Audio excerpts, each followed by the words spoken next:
Hi, I'm Rivka Malka, and today we're going to talk about 5 ways to raise confident kids. Confident kids are the best. It is such a blessing to have confidence. You think of ourselves as adults and how so many of us struggle with insecurity. Imagine that we can give our children this gift of feeling powerful, of feeling valuable and important, and kind of ridding them of this, preventing them from having this struggle. But more than that, confident kids are oftentimes happy kids. I come from a big family. I'm the 8th out of 9, and I think back often to what my parents did with us. My father grew up an only child, and my mother grew up as one of 3, so a lot of this, they just, they winged it. They made it up, but they did a lot of things right. And I would say that confidence is something that I share with my siblings and that I'd like to share with you, what I've learned from them and what I do with my kids. So, are we ready? 5 ways to raise confident kids. Here we go. Number 1, and this one I definitely grew up with, hardcore. Make them work. Make them work. Sometimes as moms, what we're aiming for is this kind of illusion of perfection. Like we want to get everything done for the children so they could just come home and peacefully have their snack and do their homework and then eat supper and then play and then go. No, your kids are not in a hotel. What happens, besides for getting a burnt out mom, what happens if we don't involve our children in housework? What happens is that they don't have this chance to learn what a valuable contribution they make. See, kids need to feel that they are part of a team, that they're part of something greater than themselves. We need to plant this in them when they're really young, because when they go out into the big world, you want them to have this feeling of, I have a valuable contribution to make. There are things that I can do. And where does it start? It starts when they're 3, when they're 4. And you say to the kid, set the table. And you mean it. And if it's hard for them, then you give them a hand. Maybe you start out with set the table with mommy. And when they're a little older, you kind of up it. I find that I always give my children, I hope they're not listening, jobs that are a little bit harder than they can do. Why? Because that's how they learn. That's how they learn to stretch. Sometimes they hate it, they kick, they scream, but you know what? That whole sink of dishes got done. And they did it, and they can do it. And one day when they're visiting their friend's house and the mom isn't feeling well and the friend's got to pitch in, they can roll up their sleeves, put on an apron, and do all those dishes and know that they can do it. And that's just in the micro. As you go out into the macro, you're actually giving them job skills. When they sit before someone in an interview, they have this feeling of, I can do it, I can do things. And when they sit in a brainstorming session in high school, they have this feeling of, I am making a valuable contribution. So that starts with giving them work. Don't be scared to give a weekly job, a daily job. Don't be scared to make your kids work for the things, not that they need, I would say, but that they want. For us, anything the kid needs, they need, and that's on us. But anything they want, all those extras, anything that starts with like an eye, like an iPad, the eyes, or just a really, a little more clothing than is beyond what I would usually buy. So that's on them. And they know that they can do the work and get there. So number 1 is make them work. Ready for number 2? Okay. Number 2, love their ideas. Love them. When you hear your child give you an idea, what's actually happening is that they're handing you a little tiny vulnerable seed, a little seed of vulnerability, of creativity, of deliciousness, a little piece of their heart. And then you got to decide, what am I going to do with this little piece of this child's heart? Am I going to nourish it? Am I going to water it? Or am I going to just oh, it's just a little seed? I'll tell you what we did the other day. My daughter, she wants to cook. She's 9 years old. And there's a whole bunch of things that she knows how to make. So she wrote out a list. On the list was smoothies, juice, salmon, guacamole, chickpeas, salad. I can't remember. It was gourmet. And then she decorated this menu, and then she had us photocopy it. So now we have 10 photocopied menus, and we have them in 10 envelopes, and we're going to invite 10 friends to Neshama's gourmet dinner. Why? I don't really need to cook 50 things on a Monday night, No, she's going to cook. She'll do it all by herself. But seriously, I hope she's not listening to this one either. What's that going to do for her as an adult? I have an idea and it's valuable and I'm going to make it happen and the world is going to support me in my idea. Well, you have a person like that. You have someone who can change the world because they're not scared. They're not scared that if they put out to express the idea that they have burning in their heart. So number 2 is love their ideas. My mother used to say, I love to say yes. Try to be a yes mom. Forget yes man. Be a yes mom. Say yes to as many things as you can. And sometimes all a kid needs is for you to say yes, and they never get around to doing it anyway. So sometimes you get off easy, but love them. Love their ideas. Hear that child and don't think housework. Think child. I love it. Number 3. All right. Number 3 is hold on to your word. Keep your word. Whenever you have a relationship, there's a contract within that relationship. When you tell a child something and then you keep your word, what you're letting them know is that the world is a safe place. And it gives them the freedom to move about it with confidence. So if I say to my child, when you clean your room, then I'm going to take you somewhere. And my house cleaning is a big topic. Maybe you got this one covered. I'm still working on it. When you clean your room, I'm going to take you somewhere. And then I follow through. Then he knows that there's a cause and effect. I do this, and the world responds with that. And then I get what I need or what I want.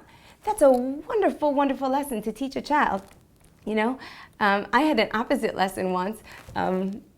This was actually funny. When I was a little kid, I stole something. So this was like a $10 pink diary, and it was my punishment, besides for apologizing and all that, was to pay it back. And $10 in those days was a big sum of money. So how I had to do it was to wash the dishes every night, and I earned $0.25 for every time I washed the dishes. I started washing them. I had never really done dishes before. I had older siblings, and I'm washing these dishes. One night, I think like the world's gonna come to an end. Everyone else is relaxing. I'm washing dishes. The second night, the third night, by the fourth night, I'm loving it.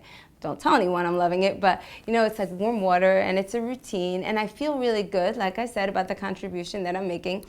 And somewhere around like $5, my parents forgot about it. They just forgot, because that's a lot of nights of washing dishes, and the whole thing kind of fizzled. I'm sure they paid back the $10. But they did usually keep their word, and that's why I remember to this day, oh my goodness, they forgot that I still, that I didn't finish my due. So that's just kind of an opposite example of how you can set kids up to really expect a system of integrity, and when you do that, you're creating a safety net for a child. Number 4, explode their talent. Every child has a talent. I have a lot of kids who are musical, and then I have kids who are nutty professors. And I have one son, and you know what his talent is? He's an amazing eBay shopper. I get on eBay, it's very confusing. I forget my password, I don't know which one to do. I can't keep track of the auctions. I call my son, you're amazing, can you do this? And then my husband found a deal on some children's clothes, so he told my son, why don't you invest in these? Because you're so good at eBay, you can buy up all these clothes and you can photograph them. Okay, so he did it, and then he had a friend who's a wealthy friend who was getting rid of all these like beautiful brand new sneakers, and he's just a teenager, he's just a kid, and here he is doing business. We're exploding this talent that he has. Our children have talents, and not all of the talents are going to be things we need to pay for. If you're a parent of a large family, you know that dance lessons and swimming lessons and singing lessons and all this stuff, it just starts adding up, and the miles on the car are just exhausting. So there is that you need to give to your child to the best of your ability. We are big supporters of giving your kids lessons, but what about all those little talents? What about the kid who has a talent with kids? Can't they make a little camp? Can't you push that talent?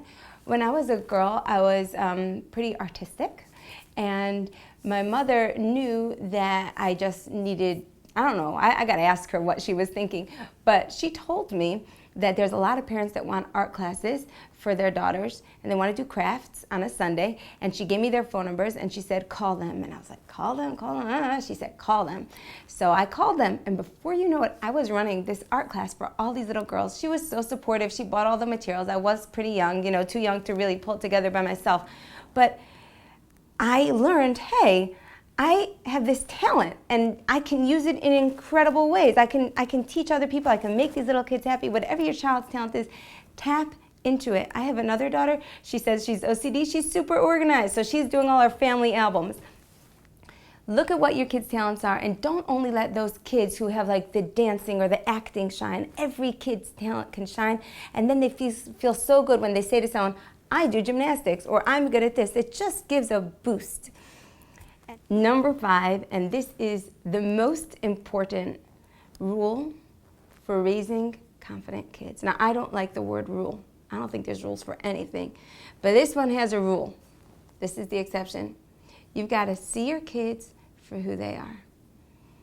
Whenever you see your child, there's this filter, and the filter is you're filtering your child's experience through your own experience, what works for you, what you loved, what you hated. Take away that filter and just like wipe your eyes. If you need to, put your palms on your hands, that's it, on your eyes. That's actually a way of reprogramming your thoughts. Put your palms on your eyes and take another look at your child and see them for who they are. I had a daughter, for years I thought she was shy. She is not shy. She is a one-on-one person who has a tremendous inner calm and a tremendous sensitivity. She's a wonderful observer. And until I saw her for who she is, my entire frame of reference was, why aren't you calling this and going here and going there? I tortured her, you know? Go do this, why don't you do that? Why don't you? Because that has nothing to do with her. That's my reality. Her reality is this beautiful, serene essence. I have a son whose main delight, he's such a little scientist, whose main delight is, you know, to watch things roll. One time I was in the middle of telling my mother-in-law how much he loves wheels, and we turn around and there he is rolling down a hill on an office chair. He found more wheels to use. You know, what did that have to do with a family party that we were at? Look at the child and don't think, why are you being so wild when the other kids are playing it? Love them for who they are. Get rid of your own personal frame of reference and take a really good look at who is this beautiful human being standing in front of me. When you open yourself up to your child in that way, that's the biggest gift of all. And that instills in them a sense of confidence and security that will last for them their whole life. And I'll leave off with one story. When I was a very young mother, around 20 years ago, 18 years ago, I was, you know, playing supermom. I was trying to do every single thing right. And I remember speaking to this woman, and I said to her, you know what hurts me? I don't remember anything that my mother did for me when I was this age. Like, I see how much I'm giving to my kid, and, you know, she's never going to remember this even. And she said, yeah, but I could see it on your face. And that meant a lot to me. The things that we do for our children, they may not come, you know, making videos about the stories of all the right moves that we made and all the times that we did just so, but it will show on their face. They will be that which we are trying to create, happy, confident kids. Take care, and wishing you all the best.